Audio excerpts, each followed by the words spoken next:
नमस्कार and I welcome to all of you in global lookout. दोस्तों, recently 2010 batch के IAS officer Shah Faesal ने अपने एक ट्वीट में कहा है कि ऋषि सुनक जो यूके के प्राइम मिनिस्टर बने हैं, ये पाकिस्तान के लिए शॉकिंग बात होगी, हमारे लिए ये नॉर्मल है। इनका जो पूरा ट्वीट है वो यहाँ आप लोग देख सकते हैं स्क्रीन पे। इनने कहा है कि ये केवल इंडिया में ही पॉसिबल है कि एक कश्मीर का मुस्लिम यंगस्टर टॉप करता है सिविल सर्विस एग्जाम में और टॉप लेवल जो होता है गवर्नमेंट में वहां तक पहुंच पाता है, और फिर वो गवर्नमेंट को छोड़ के उसके अगेंस्ट भी हो जाता है, और लेकिन उसके बाद उसको रेस्क्यू कर लिया जाता है और दोबारा से सेम गवर्नमेंट उसे अपॉइंट कर लेती है। फिर ये कहते हैं कि ऋषि सुनक का जो अपॉइंटमेंट है as a prime minister of UK, ये हो सकता है पाकिस्तान के लिए शॉकिंग बात हो, जहाँ का कॉन्स्टिट्यूशन बेयर करता है किसी भी नॉन मुस्लिम को कि वो टॉप ऑफिस तक पहुंच सके और उसे होल्ड करे। लेकिन इंडियन डेमोक्रेसी कोई भी ऐसा डिस्क्रिमिनेशन इथनिक और रिलीजियस माइनॉरिटी के साथ नहीं करती है। यहाँ सबको इक्वल सिटीजन माना जाता है, और इंडिया में जो मुस्लिम रिलीजियस फ्रीडम एंजॉय करते हैं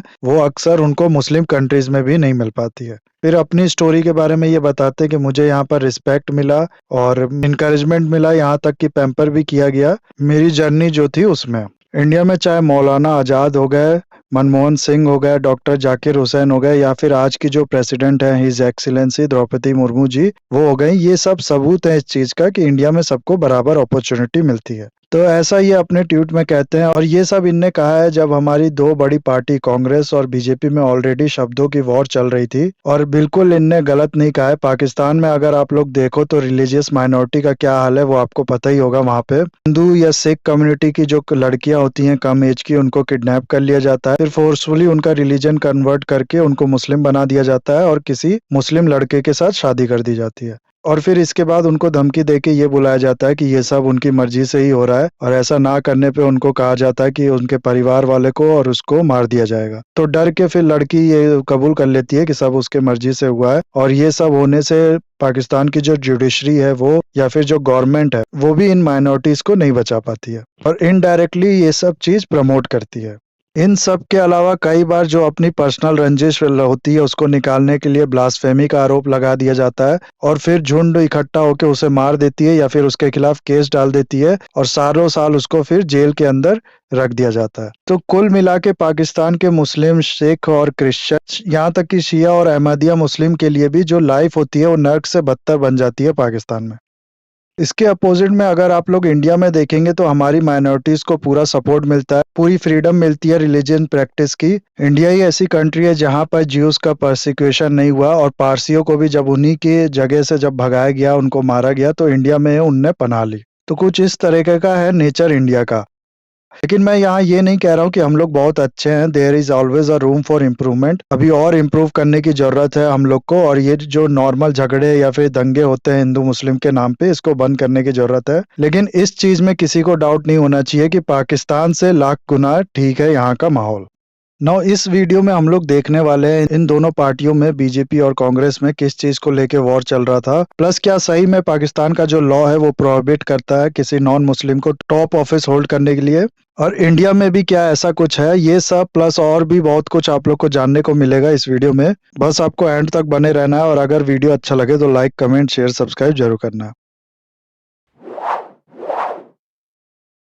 दरअसल हुआ क्या है कि ऋषि सुनक के प्राइम मिनिस्टर बनने के बाद कांग्रेस के जो लीडर है पी चिदम्बरम, वो ट्वीट करते हैं और कहते हैं कि इसमें इंडिया के लिए भी लेसन है सीखने को, और पार्टीज जो मेजोरिटेरियज्म फॉलो प्रैक्टिस करती हैं उनको भी इससे सीखना चाहिए। मेजोरिटेरियज्म का मतलब होता है कि जो मेजोरिटी है केवल उसकी बात करना, या फिर केवल उसके फायदे के डिसीजन, या केवल उनको सपोर्ट करना, और जो माइनॉरिटी ग्रुप है उसको इग्नोर करना। जैसे कि इंडिया में हिंदू मेजोरिटी में है तो सिर्फ इनके फेवर में, इनके सपोर्ट में डिसीजन लेना, इनको फायदा पहुंचाना, ये मेजोरिटेरियज्म में हो जाएगा। इसके बाद चिदम्बरम लिखते हैं कि यूएसए, यूके के जो लोग हैं वो भी नॉन मेजोरिटी सिटीजन्स को एम्ब्रेस कर रहे हैं, यहाँ तक कि उनको हाईएस्ट ऑफिस तक में इलेक्ट कर दे रहे हैं। तो इससे इंडिया को भी और बीजेपी को भी काफी कुछ सीखने की जरूरत है।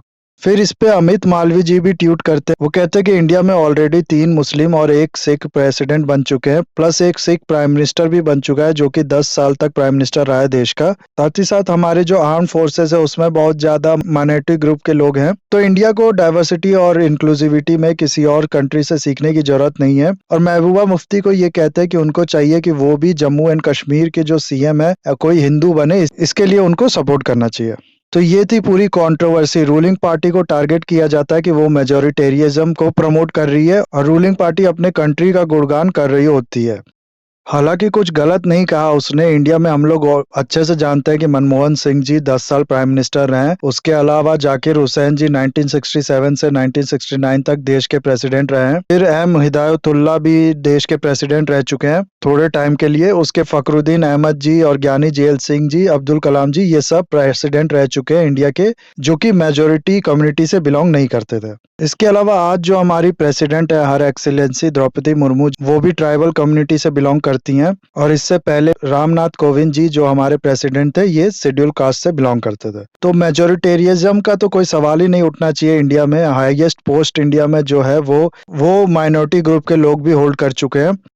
इन सब के अलावा सैम मानेकशॉ को आप सब लोग जानते होंगे। ये पहले फील्ड मार्शल थे इंडिया के। इनकी वजह से इंडिया कहा जाता है 1971 का इंडिया पाकिस्तान का जो वॉर था वो भी जीता था। ये भी माइनॉरिटी कम्युनिटी और पारसी कम्युनिटी से बिलोंग करते थे। तो ये सब तो कुछ एग्जाम्पल हैं। इसके अलावा आज के टाइम पे अगर आप लोग देखें तो लगभग हर फील्ड में, चाहे वो बिजनेस हो, चाहे वो एंटरटेनमेंट हो, या फिर कोई भी ऐसा काम हो, सब में आपको माइनॉरिटी ग्रुप के लोग मिल जाएंगे। इवन कि टॉप के ऑफिस में भी आप लोग देखेंगे तो कहीं ना कहीं आपको मिल जाएंगे। ऐसे ही एक आईएएस ऑफिसर थे शाह फैसल जी, 2010 बैच के ये ऑफिसर थे। इनने जम्मू एंड कश्मीर की जो हालत थी उससे परेशान होके अपने इस पोस्ट से रिजाइन भी दे दिया था और फिर इनने रीजनल पार्टी बना ली थी अपनी। लेकिन फिर किसी वजह से दोबारा इनने अपना मूड चेंज किया और पॉलिटिक्स छोड़ दी और दोबारा फिर इनको इनकी पोस्ट पे रीइंस्टेट कर दिया गया। अभी ये डेप्यूटी सेक्रेटरी हैं यूनियन मिनिस्ट्री ऑफ टूरिज्म में। और इनने जो ट्वीट किया उसके बारे में पूरा मैं आपको पहले ही बता चुका हूँ। इनका भी ठीक ऐसा ही कुछ कहना है। इसके अलावा इंडियन कॉन्स्टिट्यूशन की अगर आप लोग बात करेंगे तो आर्टिकल 15 में ये साफ कह दिया गया है कि कोई भी डिस्क्रिमिनेशन रिलीजन, कास्ट, क्लास और भी ऐसे फील्ड दिए गए हैं जिसके नाम पे करना ये सख्त मना है। स्टेट जो है वो religion, race, class, sex, place of birth के नाम पे कोई डिसेबिलिटी, लाइबिलिटी या नहीं इम्पोज कर सकता है किसी पर्सन पे। प्लस अगर प्रेसिडेंट बनने की जो रिक्वायरमेंट है उसको अगर आप लोग देखेंगे तो इसमें केवल 3 और 4 क्वालिफिकेशन मांगी जाती है। सबसे पहले तो ये कि वो पर्सन सिटीजन होना चाहिए इंडिया का, उसके बाद उसकी उम्र होनी चाहिए 35 साल की, और फिर वो जो लोकसभा है उसका मेंबर बनने के लिए एलिजिबल होना चाहिए। और आखिरी जो रिक्वायरमेंट है वो ये कि उसने कोई ऑफिस ऑफ प्रॉफिट नहीं होल्ड किया होना चाहिए। वाइस प्रेसिडेंट बनने के लिए भी यही सेम रिक्वायरमेंट है, खाली लोकसभा की जगह इसमें राज्यसभा की एलिजिबिलिटी होनी चाहिए पर्सन के पास। प्राइम मिनिस्टर बनने के लिए भी आप लोग देखेंगे तो कोई खास रिक्वायरमेंट नहीं है। रिलीजन के बेसिस पे तो कोई रिक्वायरमेंट नहीं है। इन सब के अलावा इंडियन स्टेट के सीएम भी रह चुके हैं हम मुस्लिम कम्युनिटी के लोग और बाकी कम्युनिटी के लोग। सैयद अनवरा तैमूर जो कि एक मुस्लिम वुमेन थी, ये असम की सीएम रह चुकी हैं। और जम्मू एंड कश्मीर तो एक मुस्लिम बहुल एरिया है, तो वहां पर जो सीएम है वो तो खैर मुस्लिम ही होता है। के अपोजिट में अगर आप लोग पाकिस्तान का कॉन्स्टिट्यूशन देखोगे तो पाकिस्तान के कॉन्स्टिट्यूशन में ये साफ लिखा है कि प्रेसिडेंट या प्राइम मिनिस्टर बनने के लिए आपको मुस्लिम होना पड़ेगा। आर्टिकल 41 क्लॉज 2 में मेंशन है पाकिस्तान के कॉन्स्टिट्यूशन में कि प्रेसिडेंट बनने के लिए किसी आदमी को 35 साल या उससे ज्यादा उम्र का होना चाहिए, प्लस उसको मुस्लिम होना चाहिए, साथ ही साथ नेशनल असेंबली जो है उसका मेंबर बनने के लिए क्वालिफाई होना चाहिए।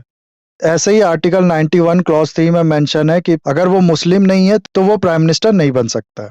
और आप लोग यकीन नहीं करोगे कि 2019 में एक बिल इंट्रोड्यूस किया जाता है पाकिस्तान के नेशनल असेंबली में, जिसमें ये डिमांड की जाती है कि इन आर्टिकल्स को अमेंड किया जाए और इसमें जो मुस्लिम होने की रिक्वायरमेंट है उसको खत्म किया जाए। लेकिन इस बिल को नेशनल असेंबली पाकिस्तान की ब्लॉक कर देती है। ये चीज जैसे का तैसा रहता है। आज भी मुस्लिम होना जरूरी है पाकिस्तान में प्रेसिडेंट और प्राइम मिनिस्टर बनने के लिए ना। उसके बाद भी पाकिस्तान जो है वो इंडिया को सिखाता है कि आप लोग मुस्लिम के साथ ऐसा रहो, अपने माइनॉरिटी के साथ आप लोग ऐसा कर रहे हो, उनको अच्छे से ट्रीट नहीं कर रहे हो। इंडिया में हम लोग देखते हैं कि हमारी जो माइनॉरिटीज है वो कई बार तो ज्यादा असर्टिव वो भी होने लगती है। रोड पे नमाज पढ़ना हो या फिर कॉलेज में बुर्का पहनना हो, ऐसी चीजों की भी डिमांड की जाती है इंडिया में। खैर ये चीज तो गलत है या सही ये कोर्ट डिसाइड करेगा, और पीसफुल तरीके से इसके डिमांड के लिए प्रोटेस्ट किया जाता है तो वो भी गलत नहीं है। लेकिन पाकिस्तान में इसके अपोजिट में हम लोग देखते हैं कि टेंपल, गुरुद्वारा, इन सबको कितना तोड़ दिया जाता है। कई जो बुद्धिस्ट स्टैच्यूज थे उनको तोड़ दिया गया है आज के टाइम पे। और माइनॉरिटीज की जो सिंपल डिग्निटी ऑफ लाइफ होती है वो भी उनको नहीं मिल पाती है पाकिस्तान में। बट मैं यहाँ ये कहूँगा कि इससे ये निष्कर्ष निकालना कि हम लोग बेवकूफ़ हैं, हम लोग को भी पाकिस्तान जो करता है अपनी माइनॉरिटी के साथ वही करना चाहिए, ये बेवकूफ़ाना होगा। पाकिस्तान जो करता है अपने लोगों के साथ, अपने माइनॉरिटीज़ के साथ, उसका जो रिज़ल्ट है वो आज हम लोग साफ देख पा रहे हैं। आज पाकिस्तान की जो कंडीशन है वर्ल्ड में, कंट्री की कोई इज़्ज़त नहीं है, उसकी इकोनॉमी क्राइसिस में है, जबकि पाकिस्तान अगर चाहता तो कितना पैसा तो सिर्फ टूरिज़्म से कमा सकता था, अगर ये जो टेम्पल्स और गुरुद्वारास वगैरह हैं, इनको ये अच्छे से मेंटेन करके रखता। और हमें कोई शौक नहीं होना चाहिए पाकिस्तान से कंपेयर करने में या फिर उनकी तरह बनने में। हमें चाहिए कि हमारी जो और अचीवमेंट है उसको और बढ़ाने की, और प्राइम मिनिस्टर बनना या प्रेसिडेंट बनने का जो डिसीजन है, ये चीज चाहिए हम लोग को रिलीजन के बेसिस पे नहीं बल्कि परफॉर्मेंस के बेसिस पे डिसीजन लेने के। कल को कोई मुस्लिम लीडर अगर अच्छा परफॉर्म करता है तो कोई बड़ी बात नहीं है, वो देश का प्राइम मिनिस्टर बन जाएगा। इंडिया में इसके लिए कोई रोक टोक नहीं है।